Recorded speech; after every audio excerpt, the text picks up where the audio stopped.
www.armeedeterre.com.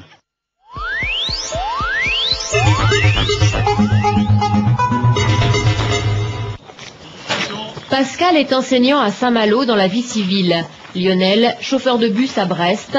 Xavier, contrôleur de gestion à Rennes.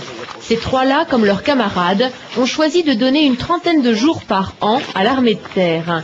Ils sont soldats de réserve dans le 16e groupe d'artillerie. Ça répond à un besoin évident de patriotisme, d'envie de défendre le territoire à une époque où l'armée devient une armée de métier. Donc ça crée des ouvertures plus importantes, qui n'étaient pas forcément là auparavant.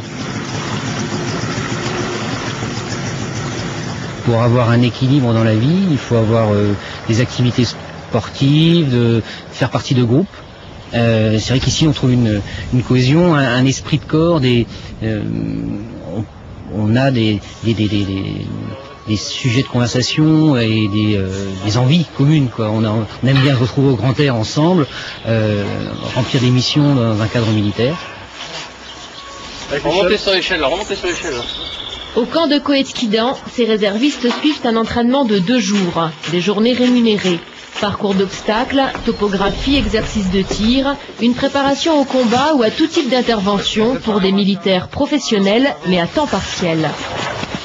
Ce sont des personnels volontaires, sous contrat, qu'on appelle le contrat d'engagement spécial réserve, qui vont servir pendant 5 jours à peu près minimum par an, c'est un minimum, jusqu'à plus de 100 jours pour certains, et qui vont aller renforcer les unités d'actifs dans leur travail d'instruction et dans leur travail éventuellement opérationnel. Vous situez où il est l'observatoire?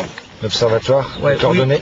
Non, me dire où il se trouve à peu près là. Surveillance dans le cadre de Vigipirate, dépollution ou même aide humanitaire à l'étranger, voire maintien de la paix, ce sont les missions que peuvent être amenés à effectuer ces soldats de réserve. Autant l'armée a gagné à avoir des gens comme nous, qui viennent du civil, qui ont une éthique civile, autant c'est vrai que on est des représentants de l'armée au sein du monde professionnel, des civils, on fait la liaison avec souvent. La réserve, avant la professionnalisation de l'armée, puisait dans les bataillons d'appelés, comme une suite logique du service militaire.